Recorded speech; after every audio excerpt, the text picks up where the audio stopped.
Aldiel Shala. Anubalore Delana. Keep your eyes on the horizon. Gather at the inn. It's safe there. Our hospitality is yours. All guests are welcome here.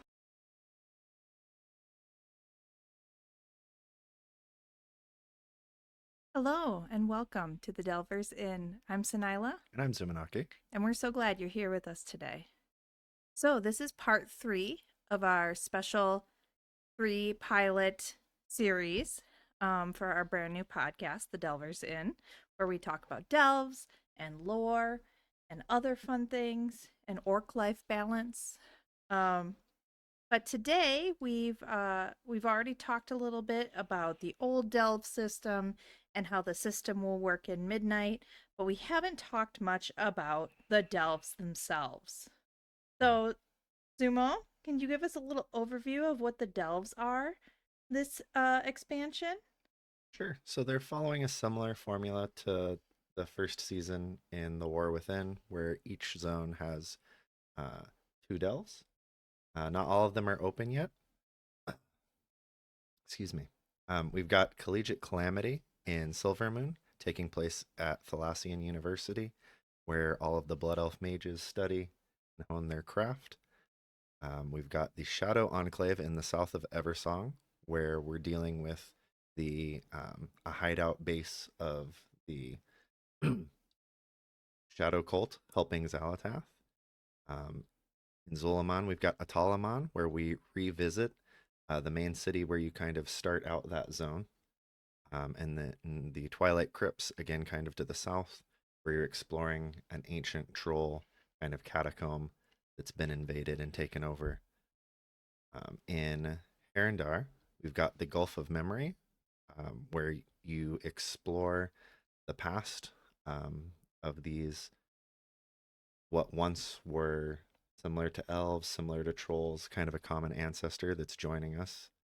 And then in the southeast of Herendar, we've got the Grudge Pit, which is a fight club for Fungarians. Yes. Big fan over here, Miss Fungi herself.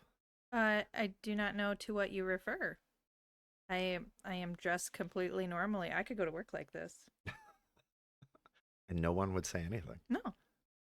So if you're listening to us on audio, I've got kind of a cottage core strawberry shortcake kind of vibe going on right now. I'm wearing a mushroom onesie. And it is very cute and very comfy. So that is what Zumo is referring to today. I still can't believe how much you've fallen in love with the Fungarians. Listen, all they had to say was, "May the spores be with you." And my heart was theirs. You were dying. I was, in a good way. But we do have a couple more delves to talk about. Oh, right, sure. And I got this zone wrong. I kept calling it Shadow Spire, or Void Spire, sorry. The Void Storm. In Void Storm, we've got Shadowed Guard Point and Sunkiller Sanctum, and we still haven't actually done these. No. To be fair, there is a Void Spire Right, in the that's the Void raid, Storm. right? Yeah. So those are all of the delves that are currently available. There will be 2 additional delves coming out later this month. But for now, that's our lineup. And how do you feel about the delves in Midnight versus the War Within as far as playability and kind of how they feel? So far, all of them have felt pretty good to me. I do like that we're not strictly stuck in these underground kind of what you'd think of when you hear an old school dungeon kind of setting, like we were more with the War Within. To be fair, most of those zones were underground, so you can't fault Blizzard too much for sticking to that. But it is cool, I think, to be able to use that same format of what we've defined a delve to be, but explore different venues, right? Collegiate Calamity, you start out in the interior in like the library, but then you very quickly move to an outside space, very open air commons. very green. They have like that lawn that's been very well manicured to look like a giant chess set. Feel like if I feel like it'd be cool if they used that in one of the stories. I haven't seen the third one, so I don't know that they don't, but I'm guessing they don't. I think it would be neat if there was some sort of a callback, since so much of this expansion is kind of a callback to the Burning Crusade, the introduction of Eversong, and with that expansion came Karazhan with its infamous chess boss fight. I think it might be fun if we revisited the chess boss fight there and the Collegiate Calamity, since they have the lawns already set up for the chessboard look. Yeah, similar kind of feel with Atalaman. Again, you start in like some crypt-like interior, but you very quickly move outside the more open air with all the frogs and the terraces. So I think that's neat. I definitely like that. And it doesn't seem like they're just changing up the visuals. In Midnight, the delves felt mostly linear, in that you started at point A and you had to make your way to point B, and like maybe there would be some little turns, and but basically you were moving straight forward, always progressing to get to the end. Sometimes they started you at point B and let you go back to point All A. right, which those were kind of neat, but yeah, you're Switch still it up a little bit, but you're still kind of going in a set path. right. And some of the delves definitely are still that way, but some of them aren't. Like the Grudge Pit, for example, you're basically just in one big arena the entire time, and there's kind of a center part of the arena, and then a ring around it. But you have access to that whole space, and it's just a big, almost like a dome or a circle amphitheater kind of setup. Oh man, and Grudge. So our favorite delve.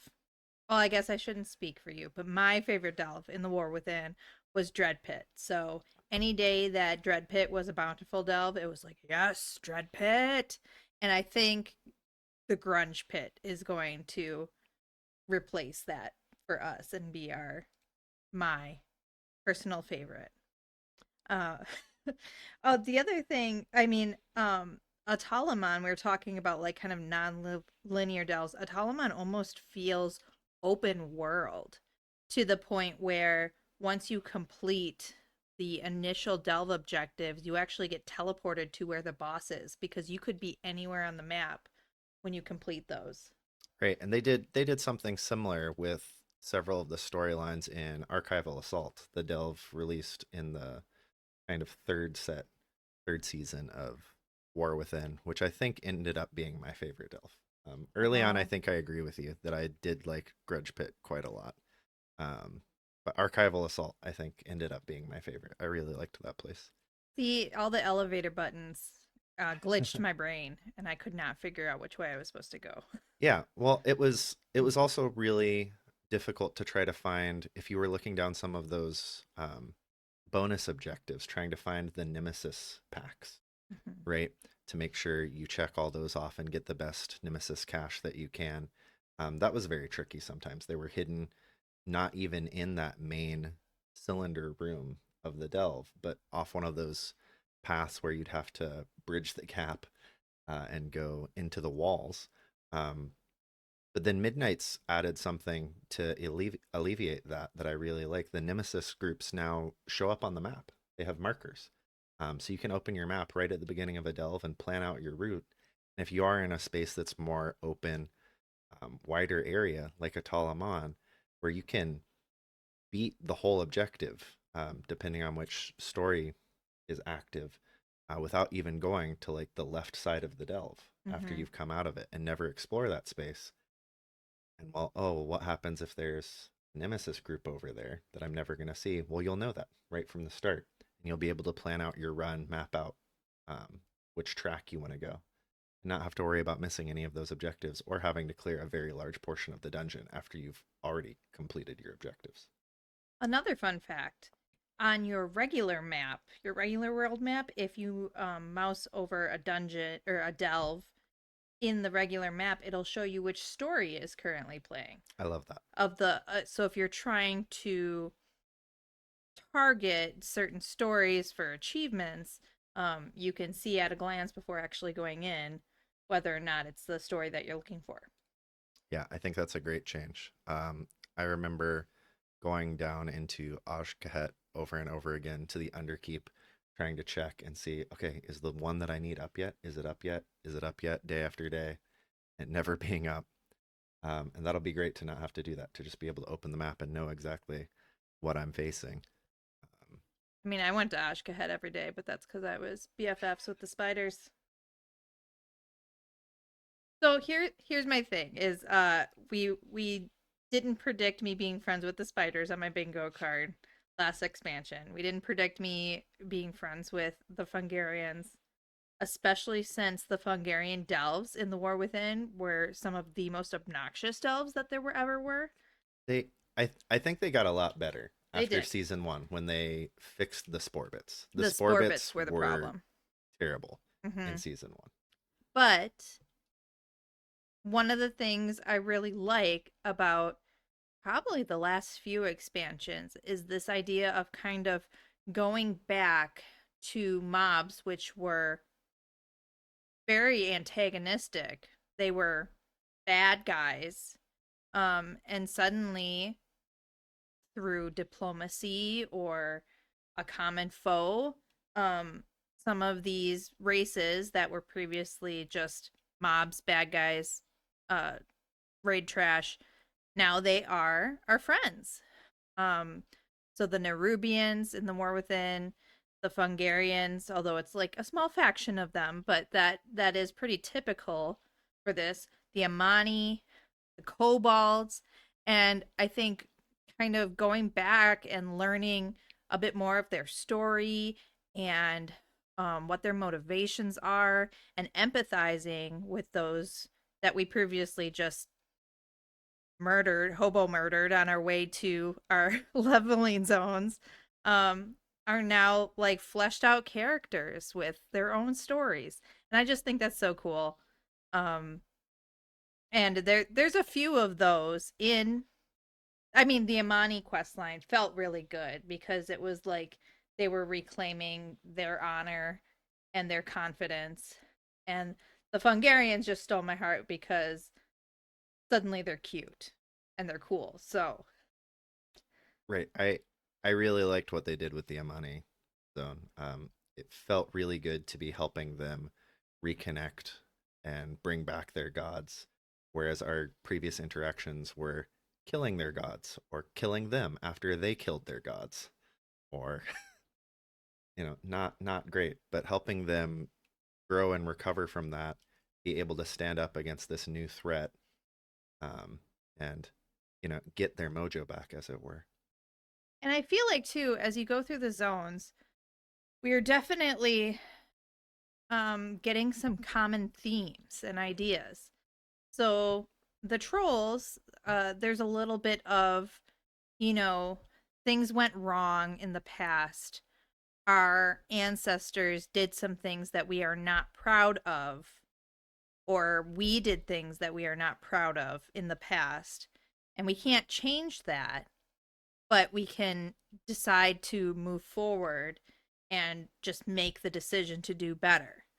I think that's a really powerful message. And, when you make mistakes in life, you obviously, try to accept the consequences of your actions, make amends where it is possible.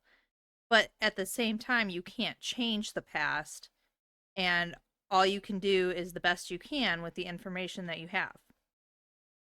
I think that's a cool thesis you've picked up on. I definitely didn't see that for myself, but now to hear you point it out, I immediately see how it carries over through like Eretor with Turalian, the Heronir talking about some of their previous things that they wish they'd have done different, not being so insular and isolated. Maybe they could have saved Shaladrisil. Maybe they could have done something or helped out when Teldrassil burned. Yeah, I hadn't noticed that theme, but it's definitely there. And that is why I got A's in English.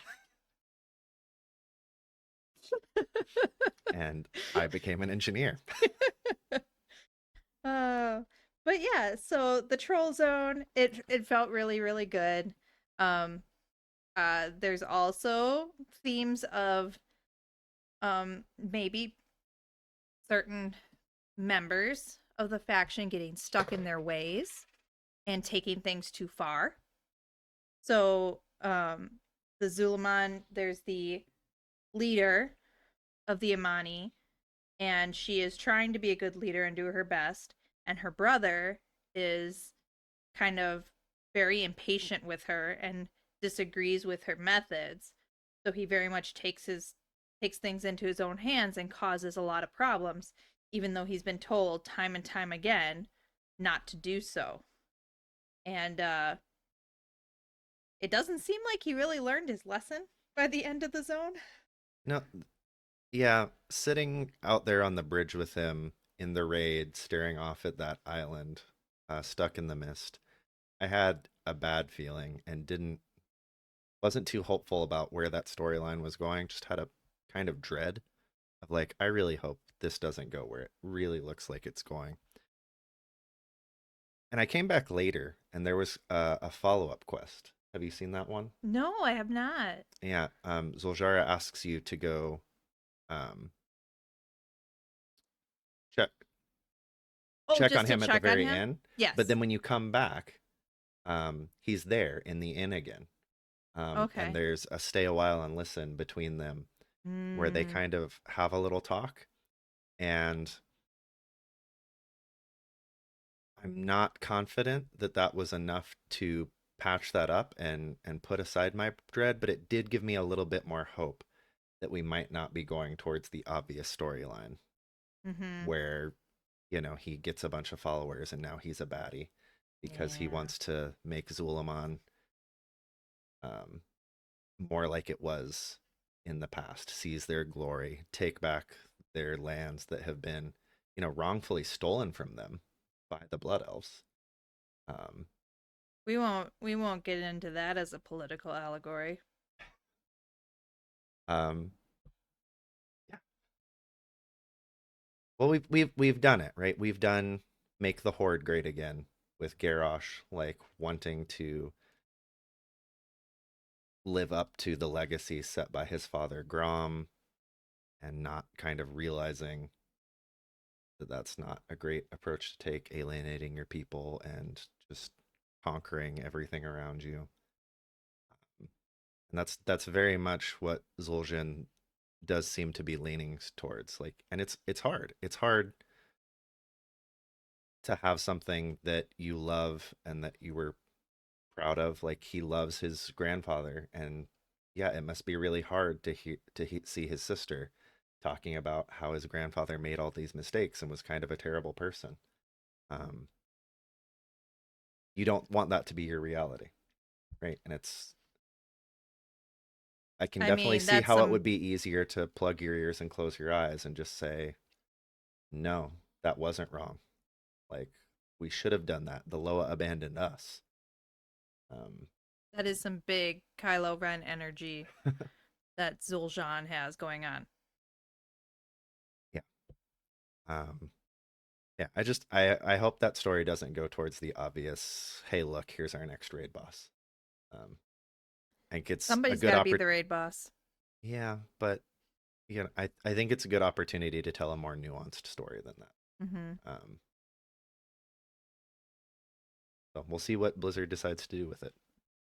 I'm sure we're going to that very ominous cloud shrouded island that they very purposefully set you staring at with him. In a Oh, it future reminds patch. me of the Timeless Isle so much. Hmm. I wonder if it's gonna have some of that like kind of Timeless Isle um mechanics in it where there's like special things you can I mean I'm sure it'll be like a patch zone, right? That's what I would guess. Yeah, that this would be one of our next big raid patch zones coming. All I know is that before I did the Zul'jin and Zul'jara quest, I was just flying around and saw that landmass on the map there off the coast. And I was like, oh, what's over there? And just started flying towards it. because I remembered in Dragonflight there was this part of the Kresh zone that the what are they called? The dragon people. The Drakthir. The Drakthir, thank you. The I could, Dorkthir. I could only remember Dorkthir. And that's Just not say their name. that. Well, that's not their names. The very northern part where they had like their catacombs. Right. And I just never went there until very late when a quest actually sent me up there, working with the Blue Dragon flight. And I was like, okay, I'm not going to do that again. Let me go explore this island that's like Mm-hmm. off the coast of the map. And I get in some thick fog and it's like, no, you can't go there. Oh, okay. Never mind. Yep. So on a lighter note, do trolls like swamps, or do swamps just tend to form where trolls are congregating? So yeah, that's something that entered my brain while I was questing through Zulaman initially, right? And I said it to you. Um, it does seem like there's a history of trolls and swamps, right? We've got Zulaman with a decent part of it being overtaken, sinking into swamplands, now occupied by Murlocs. Got ruins down there that clearly trolls used to populate it. When their empire was in a better state. We've got with the trolls underneath Talanji now.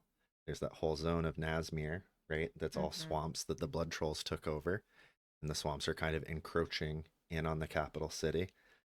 In Swamp of Sorrows, there aren't any trolls there anymore, but it once was a big troll temple.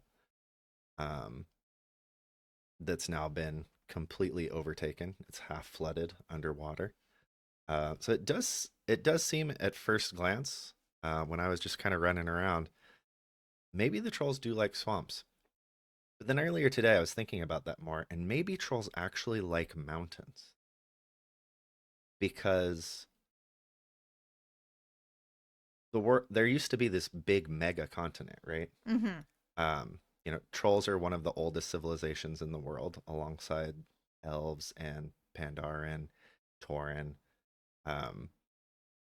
versus more recent civilizations like dwarves and humans that way back in the day were Titan constructs and didn't have their own civilizations to speak of. Mm-hmm. So trolls are old.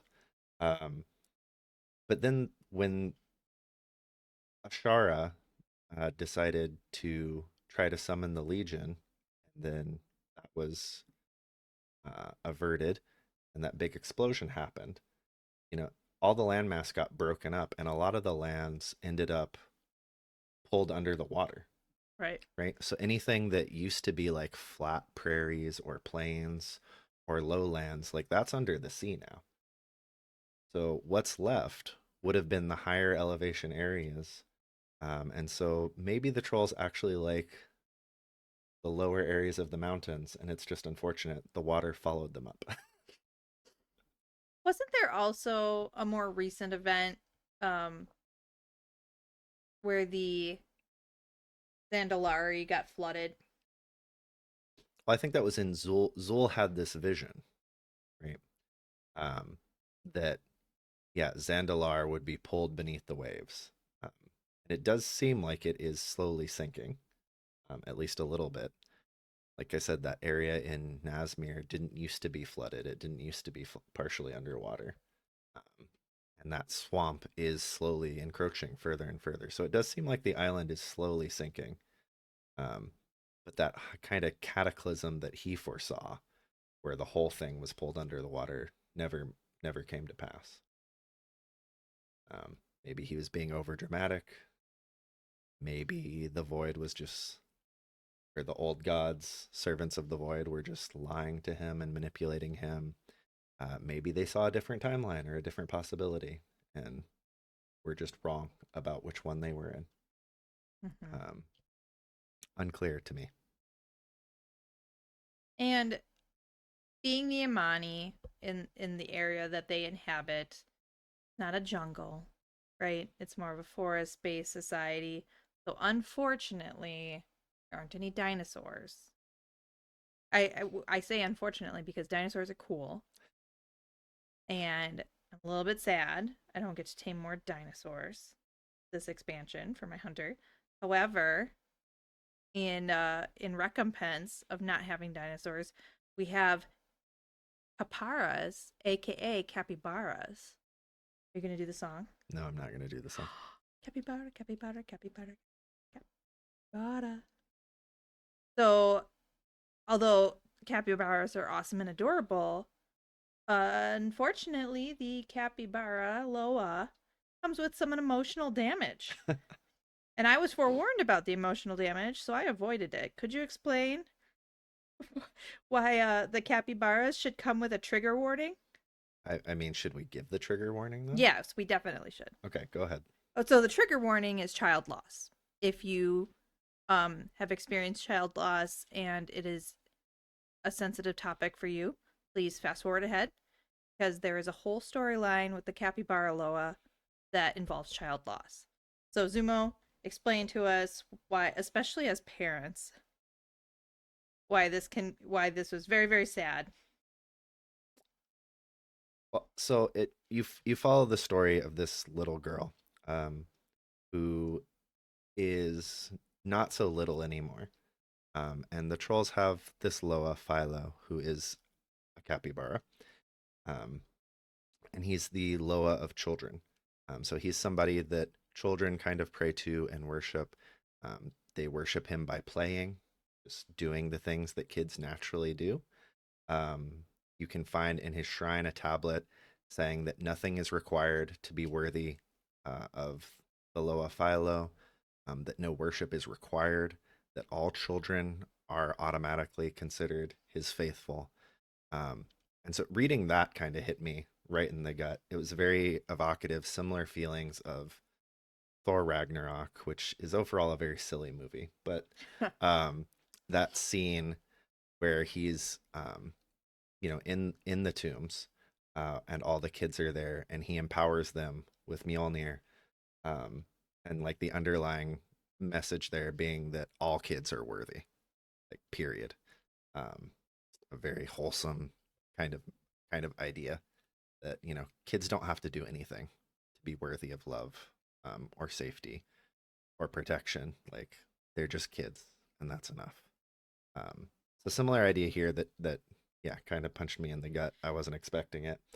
But so this girl has grown up to the point where, her mother and especially her grandfather feel that she should have outgrown worship of this capybara Loa, that she's on the cusp of being a young woman, that she should have moved on, and she hasn't.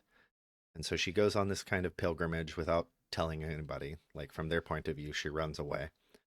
And her whole goal is to reach the capybara and commune with him one last time, because she knows her sister is there with him, who was taken earlier. She fell ill with a blood plague. And so you help her put together some items for a ritual to summon and commune with the capybara god, which are you're getting things to play Tea Party. And so you do that, and he shows up and summons her sister back. And this whole time, this little girl has been nonverbal. Her mom describes her that she's always been quiet, but ever since she lost her sister, she's been silent and hasn't said a word to anybody. And so you finally hear her speak just a couple words when her sister shows up. That she just wanted to one last time speak to her.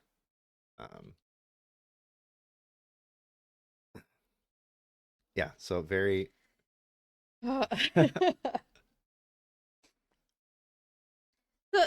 Like, and you don't really. It's hard to explain, but until you become a parent, like storylines like that don't quite hit as hard. Like everyone can agree that children passing away is a tragedy. Like nobody likes dead children. But once you become a parent and you experience the kind of love and devotion that comes with it, suddenly even like a reference to child loss, even if you haven't experienced it yourself, but it's something you're always afraid of, that pain that is possible in your life becomes a lot harder. So,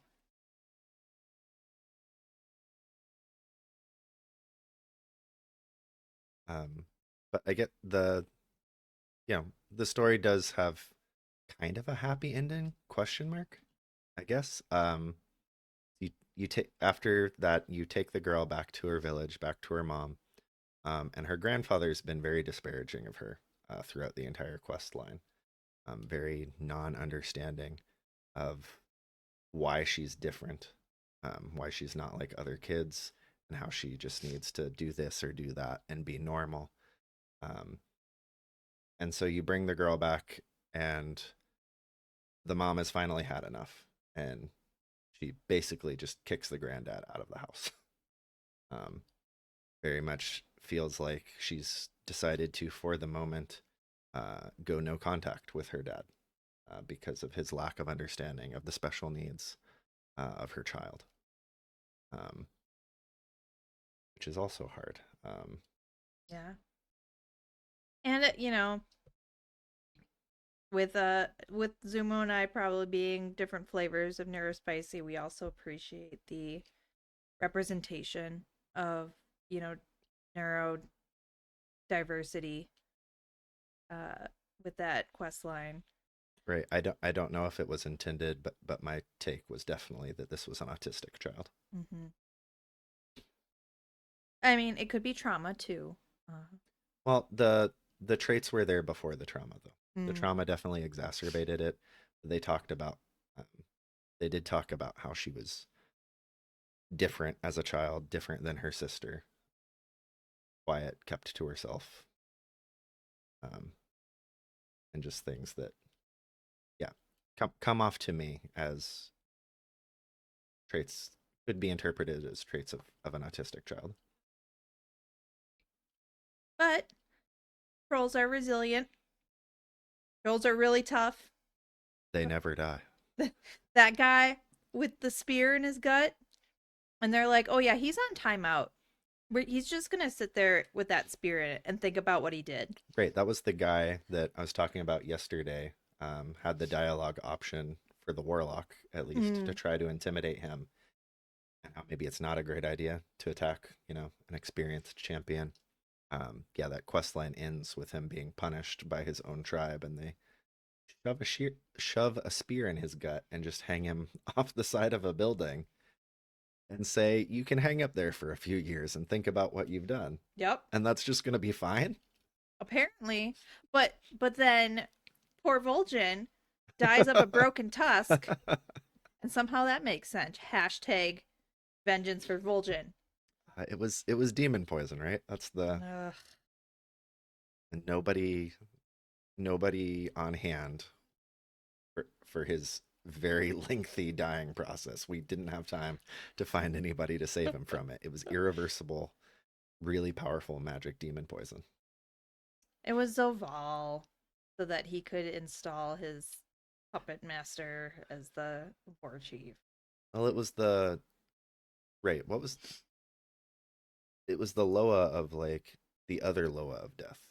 Mm-hmm. Right? Yes, because they were at that is the point at which they started diverting the spirits away from Bwansamdi and into the Maw. I love Bwansamdi. I love that he was just making his own little private spirit realm to try to keep all of the elves safe.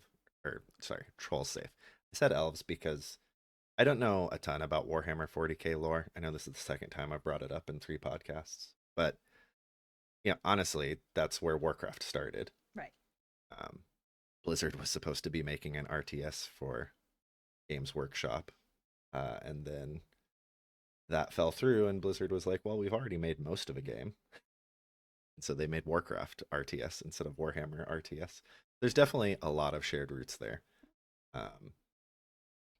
But sorry, I said elves because I was thinking about the elves trying to protect in Warhammer 40k, the elves trying to protect the souls of their own from when they die, going and being consumed by Slanesh. So building these little spirit crystals, repositories, safe spaces for all of them to go when they die, and not end up going to the mall and hanging out with Zoval. So, as a transition, trolls, elves, Haranir, we've had some discussion on, are the Haranir dark trolls? I think so. There's not a lot of references to dark trolls. They show up in, a couple lore books in game, maybe one lore book out of game, and then they're on a map of Warcraft 3 when you're up around the Hyjal area. But yeah, that's my take, that dark trolls are the Harandir. They've definitely come right out and said it, that the Harandir used to be the same thing as the Night Elves used to be, right? That they share a common ancestor. The common ancestor. You can find the shrine talking about some of the people that used to be Harandir stayed behind and worshipped the moon and the stars, and part of them went under the ground chasing the song of the goddess. And then in one of the what is that community event called? The Legacy of the Harandir, where you can explore some of their artifacts. The one I did this week, you can find a book and it straight up says that they used to live in Hyjal. Oh, that's a cool tidbit.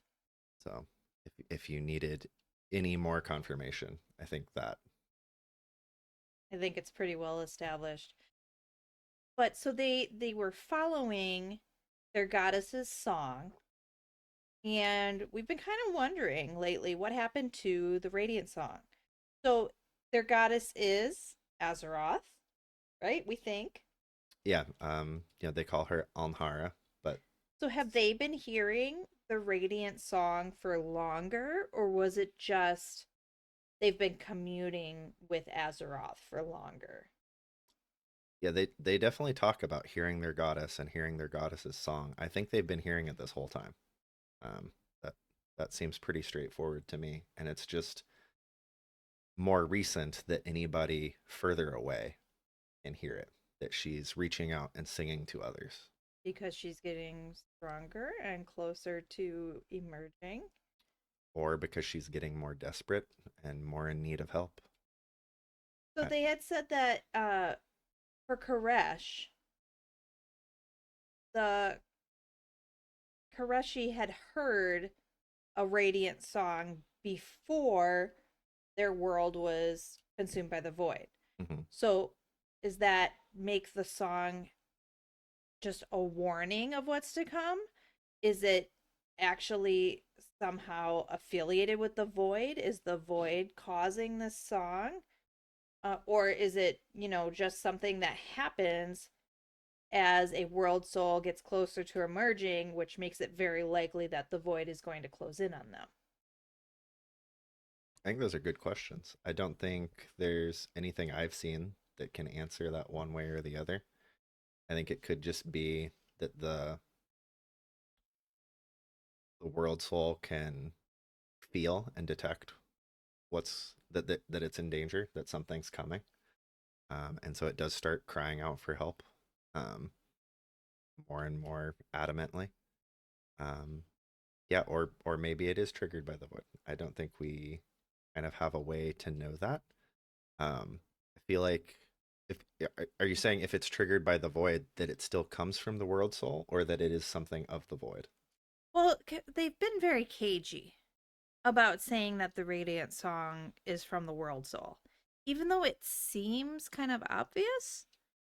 So I'm wondering if this is like another one of those Who Burned Down Teldrassil situations where it's like they make it seem like it's some big mystery, but it's really not. It's really the obvious answer, because in the cinematic for The War Within, Thrall and Anduin are having this discussion. I hear the song.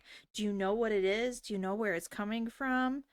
And I'm just like, No, but that sword was pointed at someone.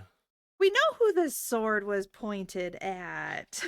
Like, I, she was bleeding. So it I don't know. It seems like kind of like a false mystery where we're trying to make it seem like there's a question there when there's not really a question unless I'm missing something. Yeah, I think I would have been more willing to buy into the idea that this Radiant song isn't of Azeroth before this expansion. Have you played the quests that take you down into the Rift of Aln in Haranir yet? Some of well just the kind of trials.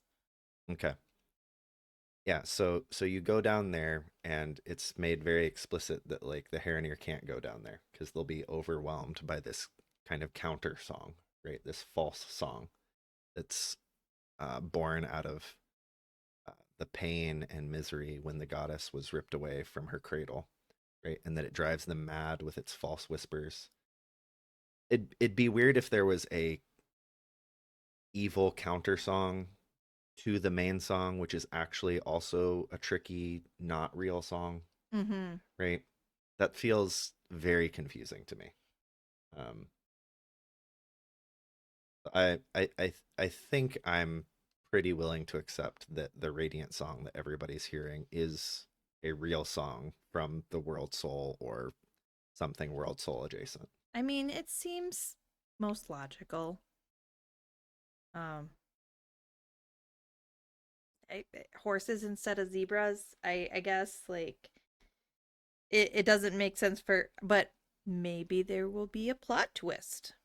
I love a good plot twist. Wouldn't be mad about it. Yeah. I mean, there's also the weirdness that yeah, you've got this leftover. I'm gonna call it a counter song again because I don't know what else to call it. In the Mhm. Rift of Alm, you've got this leftover song that the Haranir hear and experience, but through their questing, talking about their path, they talk about the song just being echoes that were left over, that their goddess wasn't actually there. Um, so are we also just hearing echoes, or are we finally now hearing directly like the true voice of the World Soul? I mean, Magni's been chatting her up for years until she got quiet or he stopped listening. He was cranky, something like that. Yeah, it seems weird that nobody's that the song just kind of stopped, right? It was a big deal at the beginning of War Within. We kept hearing it. We would get some cutscenes where we would hear it, and then that has not kept going, right? Like midnight happened, and nobody's talking about.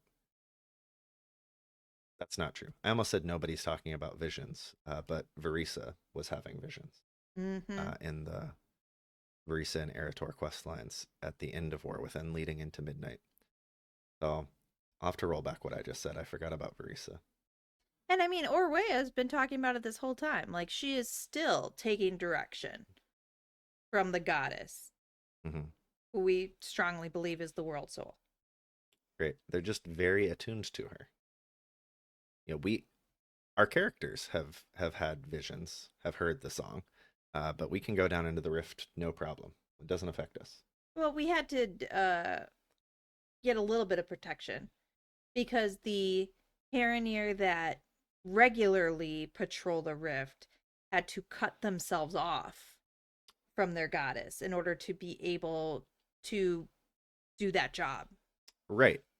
I might be misremembering. I thought those quests where we got ready and prepared for it weren't actually for us. I thought that preparation was all for Orwenna, Yeah. and that we didn't need any of that. Like we being the player characters. Oh, okay. Mm-hmm. So I think it's interesting that we have heard the song, but we didn't have to do anything weird or special to go down into the rift. That we're not bothered by the counter song. That we're just not that attuned. So yeah, I mean, maybe we're already doing what she wants us to, so she doesn't gotta nag us. yeah. She just kind of hey, the void's here. I'm gonna summon all of you to the Sunwell, and that's all that I need to do. I just put you there, and you've got it. I mean, when Bubber's already taking out the trash, you don't keep telling him to take out the trash or he's going to get mad. That's fair. And then I'll, in my moment of wrath, burn myself with holy light or something. Yeah.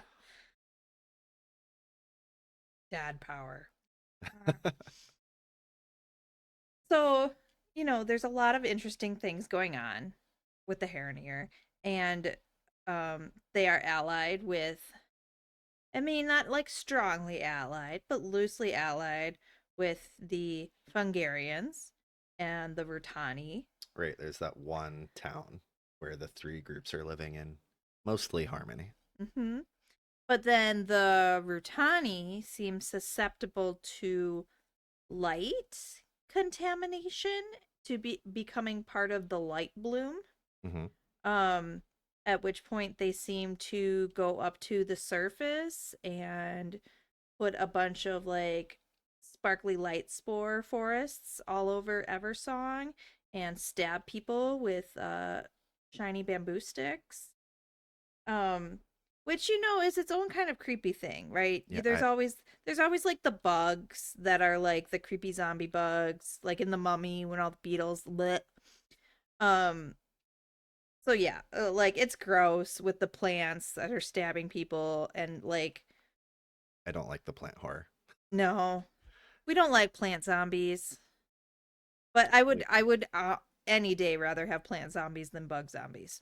Zombies are, I'd rather have the bug zombies. I didn't like the plant zombies in Draenor with the Botani. I didn't like that zone. I don't like when the Fungarians are growing mushrooms on people that are still like mind-addled but still alive and walking around. Plants shouldn't grow out of people. but fungus does. Yeah, and then they made a show about it. They did. With Pedro Pascal. Yeah. But so, and I was kind of actually surprised by how plant-based the whole Heronir zone was, because kind of we knew about the Heronir going into this. We knew that they were shapeshifters. They shapeshift into mammalian creatures, wolverines, pangolins, bats. So I was kind of expecting to see a lot of like kind of mammalian animals. I was looking forward to taming them. And then I show up and everything is like plant versions of all the animals. And I was kind of surprised because I'm like, why do the Heronir shapeshift into mammals if they're just like a completely plant-based society? There's nothing for me to skin. There was like very little, well, because so you can get the hunter item that allows you to tame the plant creatures, but I don't really want to. I mean, I'm not a plant girl. I have a brown thumb. I kill things. I don't know how. Like, what do? Do you water it? Like when it's in the stable? I just. Where's all the sunlight coming from? That's my question. Well, those roots are very shiny. Is that it? The roots are giving light to the zone? The ones that aren't on fire. I mean, the ones that are on fire are also giving light, but a different spectrum, I guess. In the War Within, right, we had 3 underground zones, and 2 of them were dark, and one of them was not. And the one that was not had a big crystal coming out of the ceiling, acting as a fake sun, right? So it made sense why that zone was all lit up. Why is Herondir lit up? You say it's the root, I guess. Yeah, Amir-Drusil's roots are very shiny. If you look up at them, it looks like a sun up there. Right, and I guess the roots, like the cradle, may be emitting all of this light, where the goddess used to be. It's just weird that nobody talks about where all the light is coming from. Mushrooms don't photosynthesize. They don't need light. Oh. Yeah, and the Fungarians part of the zone is dark, so that works. But yeah, all of these other missed opportunity though, I feel. Do you remember in Shadowlands in Ardenweald where the little like Ardenweald mushroom guys let you like travel through the mushroom root system. And Oh so yeah, it was like a whole separate little fast travel. That would have been really cool to have in Haranir. to call back the Myco. The What Michael it Blooms. was it Myco Bloom? That's what I wanted to say, but Something then to I thought that I was effect. confusing it with Light Bloom. Well, because it's a real thing. Like mushrooms are so like the whole fungi kingdom is so mysterious.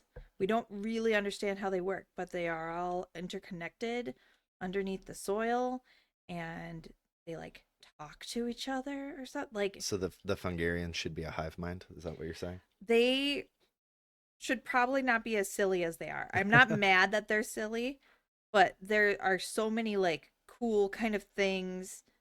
And like the Grudge Pit was a little bit like that, because if you talk to the Fungarian that runs the Grudge Pit, he says you said like, "Oh, are you guys fighting to the death?" And he goes, "No, we're fighting to the decay. We don't experience death. We feed each other." Right. I definitely thought that I killed a bunch of Fangarians in the Grudge Pit delve, and they definitely then just got back up halfway through the instance. Yeah. And I had to kill them again. Not zombies, just mysterious and cool. The Fangarians didn't think it was very cool. They're like, "Uh-oh, that's bad." Well, you weren't even going to eat them. Why you got to do that if you're not even going to eat them? Maybe if they didn't talk. I don't feel like we should eat things that talk. Yeah, well. Back in vanilla, the best like leather Oh, no. gathering was the The the Yetis. Yetis, because they were technically sentient creatures. So they dropped They dropped cloth. cloth, they dropped coin, and then you could skin them. So it was the best gathering spot, was all the Yetis. They patched that out, right? You can't skin the Yetis anymore. Oh, I don't know. I've never gone back. I think they did. I think they decided that wasn't okay. Well, wasn't there also a moment when you could skin the druids? Or no, you that were could in bear tame them. form. Oh, yeah. You yeah, could you could tame tame the bear them. form druids. Yeah, You're right. that's not great. When you get a database as big as WoW, it's hard. It's hard to not have unintended stuff like that. Yeah, like I think of taming what were they? The spirit wolves in Dustwallow Marsh as well. Like if you got your haste high enough, you could get off the cast of Tame Beast before the spirit wolves dispelled. This was before they had spirit beasts in the game. Mm-hmm. And I remember one of my hunter friends having the cool ghostly wolves as his pet. But the only cool pet that I can get in Haranir, I was like so excited to get all these wolverines and pangolins and stuff, and the only thing that you could actually tame was the Grimlinks rare. There are other Grimlinkses around, but they're all green because they're with the Haranir. Right, they're all friendly. So I was camping out at that rare to try and get both of them for my Beast Mastery Hunter. I had to get it twice. Luckily, nobody else came along to try and kill the rare. But it was a very like wrath moment, rather than when hunters were camping the rare zones to try and tame the rare pets. Very Luknahar, what was his name? Luknahawk. I never got him. But now I have the one cool rare pet from the Haranir zone. You don't like the snakeopedes? Ugh. I don't. But you know what I I love do them. like? I think they're my favorite. I just like, I don't mind snakes, but centipedes are no go. Because like down in the Caribbean, where the centipedes are enormous and they cause really bad reactions where you like your skin blows out and you got to get it like packed with like, it's bad. So centipedes are not cool. Spiders are cool. Centipedes are not cool. And but you know what is cool in that zone is the potatoes. I do like the potatoes. I was so disappointed when I got a toy that let me turn into a potatoed, and then it broke as soon as I got into combat. I was so looking forward to just living my best life as a potatoed through the entire Midnight expansion. As It long would as have you been don't great. poo on me. I got pooed on by the Potatoed, and I Yep. got a nasty debuff. It was actually like a bad debuff, and it said poo-tatoed. You have been pooed by a poo-tatoed. It was bad, man. That did not happen to me. Well, you lucky. I guess my Voidwalker took that for the team. I just like I deal with enough poop in my everyday RRL life. Like I was happy I hadn't gotten a poo quest yet, and then I just got pooed by a Potatoed.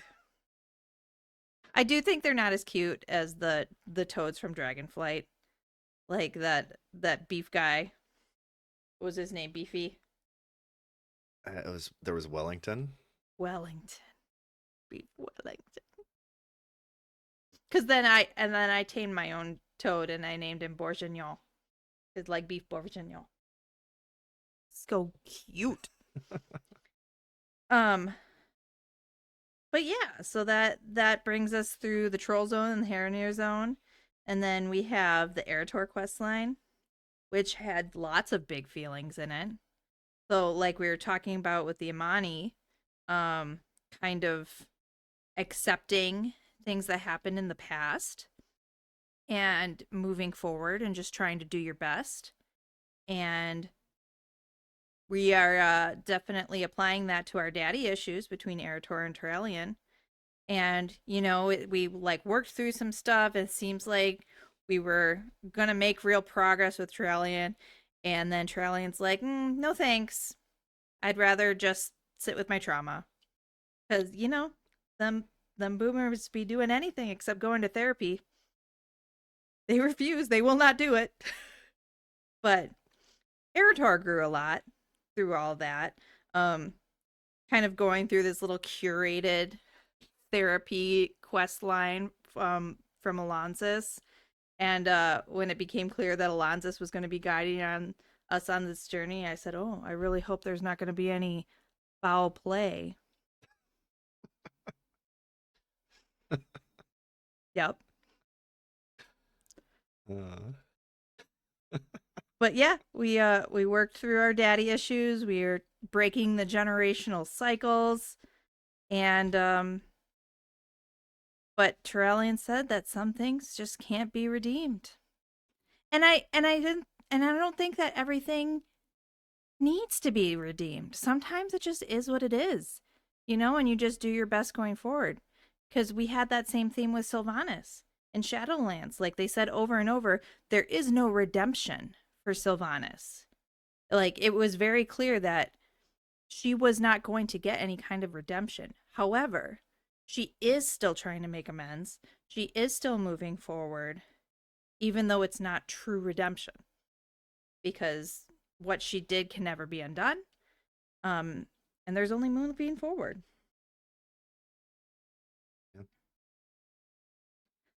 So, things a little bit unresolved with Eretor and his daddy. But luckily, we get to go to the Void Storm where Eretor is reunited with his mommy. Hold on. Before we go on. Before we move on to the Void Storm. Yeah, before we move on to the Void Storm, I feel personally targeted by the end of the Eretor questline.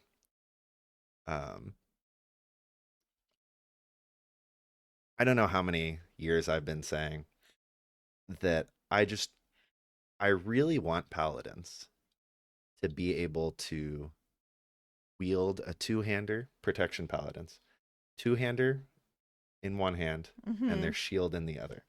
I think that's such a cool look. You had something similar with the paladins in Diablo 3. They weren't called paladins. I don't remember what they were. Play Diablo. I know you don't. Crusaders, I think. You had a similar thing there. I really liked in Legion where you had the Holy Paladins, you know, switching to having a big two-handed weapon with their hammer. What was the thing with the Spellbreakers you've been banging on and on about? Right. The Spellbreakers were such a cool unit in Warcraft 3. They got introduced with the Frozen Throne expansion. And yeah, they were kind of, the Blood Elves didn't have like a bog standard knight character or footman character. they had the Spellbreakers were their closest, and they had these giant shields in one hand and kind of a glaive in the other hand. And I thought they just looked so cool as this like anti-caster character. And they look great in World of Warcraft as well. On the March trading post, they had those, they were labeled as more night elven looking glaives, but they put a bunch of those in the game, even making some of them one-handed. So that So close. right. But then Eretor takes up the shield, and I'm like, okay, well, obviously he's gonna need to downsize his weapon. Nope. Just equips that shield right along his big two-handed sword. I'm like, okay, when do we get that? When do we get that thing? Because I've been wanting it for so long. It's so cool looking. It would open up so many good Mog possibilities, or just go hard the other way and give us enormous like tower shields that are as tall as you are. Either way, I'd be fine. Give me a big sword and a shield, or a small sword and a big shield. I'll take either. Willing to spec into it with talent, trees, and such. Yeah. I think the closest thing we got maybe to that would be like gladiator stance with warriors at one point.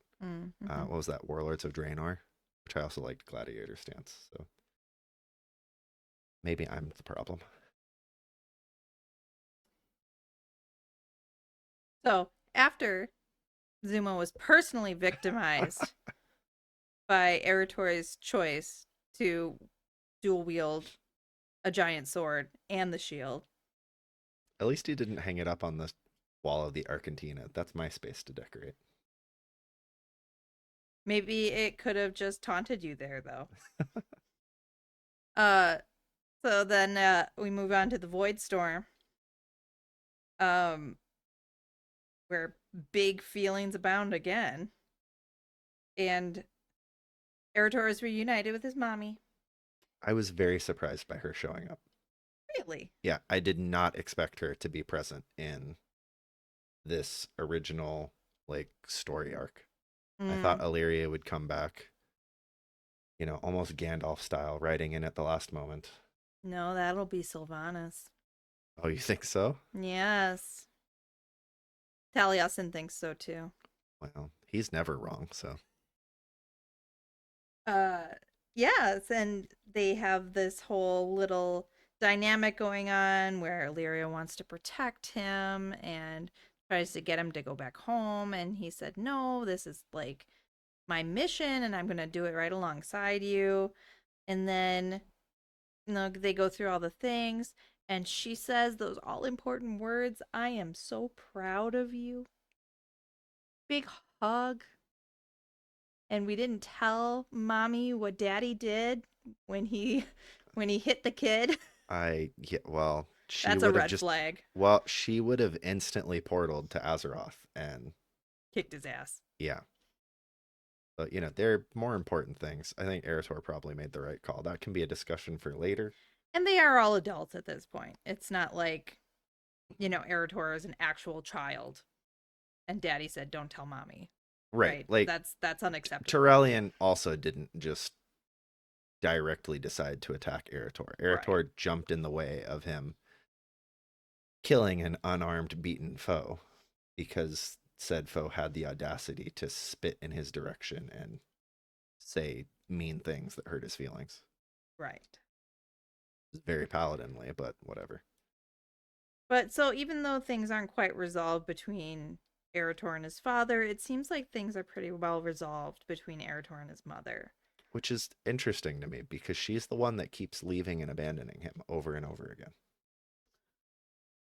No, you know why I'm so resistant to the void? I'm paraphrasing. I don't know the exact quote.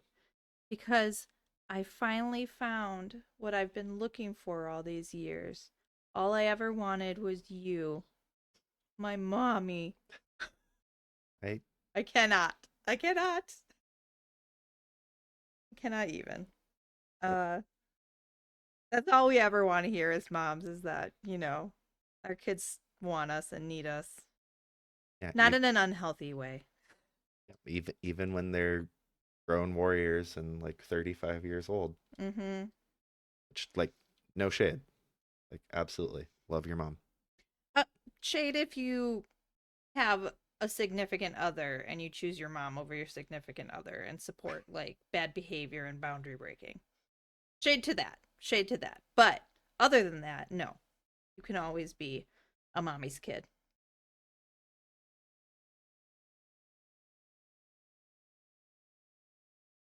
Other interesting things. So Illyria and Eretor have kind of worked things out between them.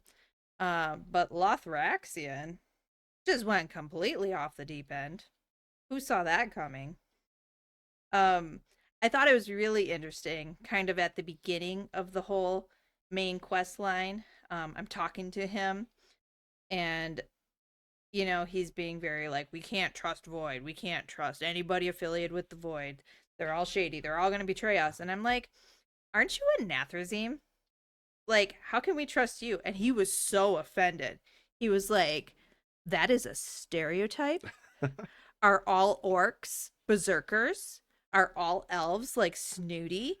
How dare you stereotype me like that? While he's saying that everybody affiliated with the Void is not to be trusted. Are all undead affliction warlocks? Well, okay, Well, maybe.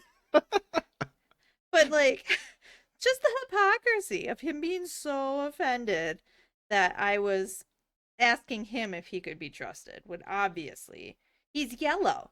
And anybody yellow is completely trustworthy, obviously. Purple, no go. Green, no go. Disney knows. All the villains in Disney have the green lighting. But yeah, if you're golden, then you're golden. So yeah, Lothraxion obviously went off the deep end, but there was a really interesting line, and it was just like kind of hidden in the quest text of one of the quests you're getting from Illyria, and she was talking about some of the void powers that were around and how the Rendori were reacting to them, and she said, yes, it empowers them, but it influences their minds. And then she smiles wryly and says, what power doesn't? And I was like, that is such a profound thing to toss into the middle of a random quest text, because that is a not subtle theme that has been going on this entire expansion. Because the light is a power that can be used for good or ill. The void is a power that can be used for good or ill. But all power influences people, influences their mind. Whether it's just the generic absolute power corrupts absolutely, or the specific influences of the type of magic or power that is being channeled. So for void, it's the whispers. For the fel, it's corrupting. But apparently the light is prone to wrath and zealotry. Well, there's also Alonso said something about it. Made a remark of how many heroes and champions have been pushed to sacrifice themselves or others by the light. Like, yeah, we usually see that as a heroic trait coming from inside yourself. He puts a little glance on it like, maybe that's not coming as much from these people's self as everybody thinks it is. Maybe that's the light saying, no, you have to step up and sacrifice yourself to achieve whatever objective is important here. Whereas, yeah, the other powers seem more self-serving. I mean, the fel is definitely... Organizations of the fel are definitely happy to sacrifice its members and spend that currency. But the individuals are a bit more reserved and more looking out for themselves. And life magic makes you sleep a lot. That has really far-reaching consequences in the lives of those who are victim to it. Tyrande wasn't bitter at that at all. I don't know what you're talking about. I mean, as a wife, I never get annoyed when my husband sleeps in. At least I don't sleep in late by like 1,000 years. True. Yeah. I think we can give you 10 a.m. as long as you're not Sharonda. Other things about the Void Storm. So, as much as I was frustrated with the Hairney Zone for not having good mat farming for Skinners, Void Storm was surprisingly great. Yeah. There were lots of critters running around. Like, it was very densely populated by skinnable creatures. I was thinking it was just going to be a bunch of little void, guys and like the little like creepy crawlies with the tentacles. And no, it's a lot of creatures. And there's a pretty even balance of leather to scales, which is not the case in other zones. Some zones are very leather heavy and like you can't find a scale anywhere in the Eversong Woods unless you're hot shotting like some of the flying creatures. But no, it was very nice. And I got very distracted farming mats while I was supposed to be questing through that zone. You got time. That's what the beginning of the expansion's for, right? Figure out what's going on, what you want to be doing. But what was incredibly rude, there was a treasure in the Void Storm, and they were a little bit tricky. Like some of the treasures are just kind of sitting out in the open, like really easy to get. But Void Storm had some of those like weird like cave configurations. So the treasure's like somewhere in the cave, but it's really hard to tell if you're supposed to go up or down. So I find this treasure. It's stuck behind a rib cage, so I have to kind of climb into this like skeleton rib cage to get the treasure. And then lo and behold, what do I receive from this treasure box but pocket lint that is worth 1 copper? It was so rude. That was really effing rude. That just means somebody else got to the treasure chest first. Is that really what that means? No. Let's- I did steal a treasure from somebody else though, earlier in the day, so that might have been karma.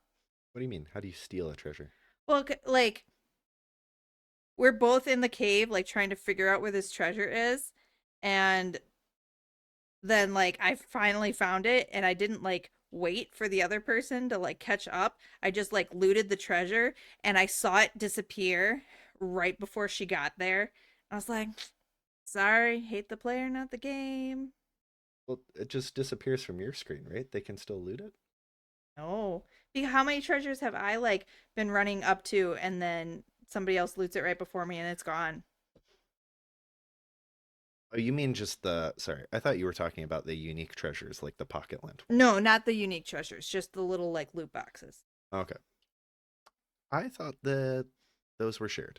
Like if you get there within an amount of time. I think the timer is decreased because it seems like they disappear pretty quickly now. Where it seemed like you had at least 5-10 seconds previously, but it's gone really fast.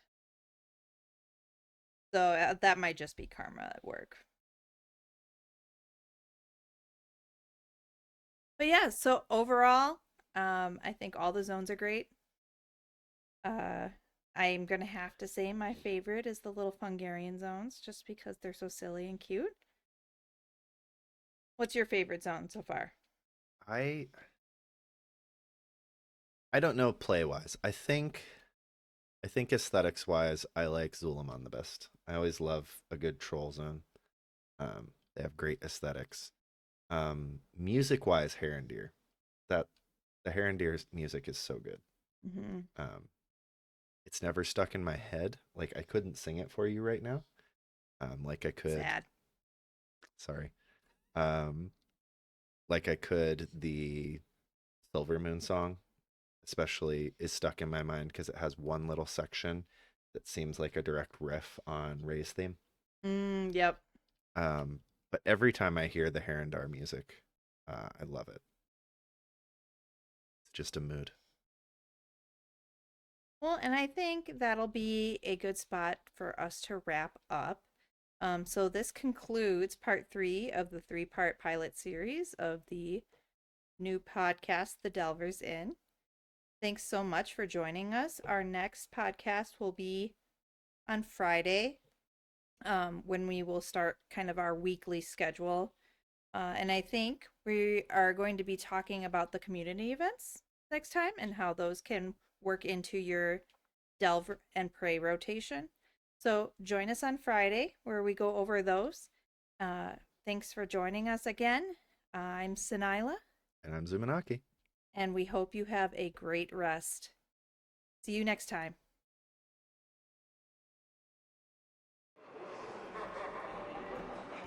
Check in again soon. Thank you for your visit. Until next time. Sunwell's glory shine on May you. the eternal sun guide you. Come again soon. May the depths bring ye wealth. Next one is on me. Don't do anything I wouldn't do. Rest well. Rest well. Stay warm. Travel in starlight, friend. Safe travels. Travel safe. Safe travels. Farewell. Farewell. Farewell. Farewell.